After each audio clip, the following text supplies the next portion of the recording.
എല്ലാവരും നമസ്കാരം. നമ്മൾ ആൻസർ കീഴിലെ 27ാമത്തെ ക്വസ്റ്റ്യൻ നോക്കിക്കോളൂ. എ ബി വ്യാസമായ അർദ്ധവൃത്തത്തിലെ ബിന്ദുക്കളാണ് സിയും ഡിയും അല്ലെ. ആംഗിൾ ബി ഡി സി 125 ആണ്. എ ബിക്ക് സമാന്തരമാണ് സി ഡി. അതായത് ഒരു അർദ്ധവൃത്താണ് തന്നിട്ടുണ്ട്. ഓക്കെ, ഇങ്ങനെയാണ് അർദ്ധവൃത്തത്തിലെ കോൺ 90 നമുക്കറിയാം. പിന്നെ ഇത് ഇവിടുന്ന് ഇങ്ങനെ തന്നു. ഓക്കെ, ഇത് എ, ഇത് ബി, ഇത് സി, ഇത് ഡി.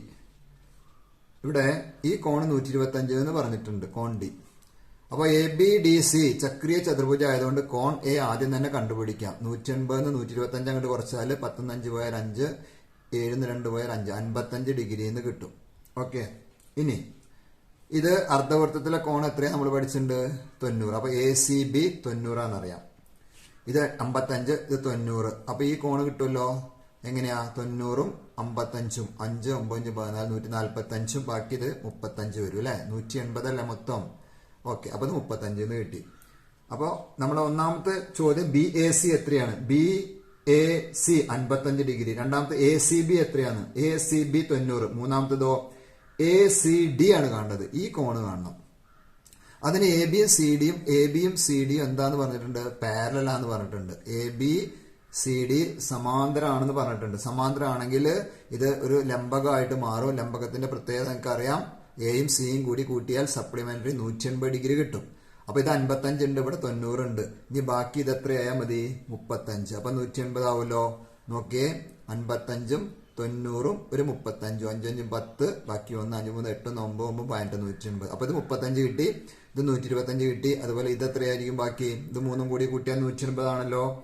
അപ്പൊ ഇതില് 125 5 130 30 160, അപ്പൊ ഇത് 20 എന്ന് കിട്ടും. അപ്പൊ നമുക്ക് ആവശ്യം എ സി ഡി ആണ്. A C D 90 plus 35 5 9 3 12 125 degree എന്ന് കിട്ടും. എ ബി ഡി ഏതാണ്? എ ബി ഡി 35 20 35 20 എത്രയാ? 55 എന്ന് കിട്ടും. അപ്പൊ ഒന്നാമത്തെ 55 ഡിഗ്രി, രണ്ടാമത്തെ 90, മൂന്നാമത്തെ 125, നാലാമത്തെ 55. 28ാമത്തെ ചോദ്യം നോക്കൂ. ഒരു വരയുടെ സമവാക്യം തന്നിട്ടുണ്ട്. 2x - y - 2 0. 3 4 വരയിലെ ബിന്ദുവാണോ? അതായത് 3 4 ബിന്ദുവാണോന്ന് ചോദിച്ചാൽ എക്സിന് 3ഉം വൈക്ക് 4ഉം കൊടുത്താൽ മതി. എക്സിന് 3 കൊടുക്കുമ്പോൾ 2 × 3, വൈക്ക് 4 കൊടുക്കുക -2. 3 2 6, -4 -2 കൂട്ടിയാൽ -6, 6 4 പോയ 0. അതായത് ഈ വരയില് എക്സിന് 3ഉം വൈക്ക് 4ഉം കൊടുക്കുമ്പോൾ 0 കിട്ടിയത് കൊണ്ട് 3 4 ഈ വരയിലെ ഒരു ബിന്ദുവാണെന്ന് എഴുതാം. ഇനി അതിലെ ബി ക്വസ്റ്റ്യൻ എന്താ? ഈ വര എക്സ് അക്ഷത്തെയും വൈ അക്ഷത്തെയും മുറിച്ചെടുക്കുന്ന ബിന്ദുക്കളുടെ സൂചക സംഖ്യ. എക്സ് അക്ഷത്തെ മുറിക്കുമ്പോൾ ഈ സമവാക്യത്തിൽ വൈക്ക് 0 കൊടുക്കാം. അപ്പൊ 2x - 2 0. 2x -2 അങ്ങോട്ട് കൊണ്ടുപോയാൽ 2, x 2 2 1. അതായത് 1 0. എക്സ് അക്ഷത്തിനെ കട്ട് ചെയ്യാന്നാണ്. y 0 കൊടുക്കുമ്പോൾ 1 0. ഇനി y അക്ഷത്തിനെ കട്ട് ചെയ്യുമ്പോഴോ x 0 കൊടുക്കുക. x 0 കൊടുക്കുമ്പോൾ -y - 2 0, -y 2, y -2. അപ്പൊ ഏതാ പോയിന്റ്? 0 -2. എക്സ് അക്ഷത്തിനെ കട്ട് ചെയ്യുന്നതും y അക്ഷത്തിനെ കട്ട് ചെയ്യുന്നതും കിട്ടി. ഇനി ക്വസ്റ്റ്യൻ 29 ജനറൽ ക്വസ്റ്റ്യൻ ആണ്. വളരെ ഈസിയാണ്. ഒരു എന്താ? ഒരു സമഗുണിത പ്രോഗ്രഷൻ. നമ്മൾ സമാന്തര പ്രോഗ്രഷൻ ആണ് പഠിച്ചത്. കൂട്ടി കൂട്ടി എഴുതാ, അല്ല കുറച്ച് എഴുതുന്നത് അല്ലെ. ഓക്കെ, സമഗുണിതാകുമ്പോൾ ഗുണിച്ച് എഴുതുക, അത്ര വ്യത്യാസമുള്ളൂ. ആദ്യ പദം 3, പൊതുഗുണകം അതായത് 6 എന്നൊക്കെ പറയും, +2 ഉള്ളതാണ്. 2 ആണ്. അതായത് 2 ഗുണിച്ച് എഴുതുക. 3 2 6, 6 2 12 എക്സെട്ര.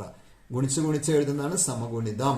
ഓക്കെ, അപ്പൊ എയുടെ ആൻസർ 3 6 12 എക്സെട്ര. ഇനി ബിയുടെ ആൻസർ എന്തായി? 3 തന്നിട്ടുള്ളതിൽ ഏതാണ് സമഗുണിത ശ്രേണി? 2 2 4 4 6 ആദ്യത്തതല്ല. രണ്ടാമത്തെ നോക്കൂ. 2 2 4 4 2 8 2 16. ഓക്കെ, അപ്പൊ ആൻസർ രണ്ടാമത്തെയാണ്. 2 4 8 16. അതാണ് അതിന്റെ ആൻസർ.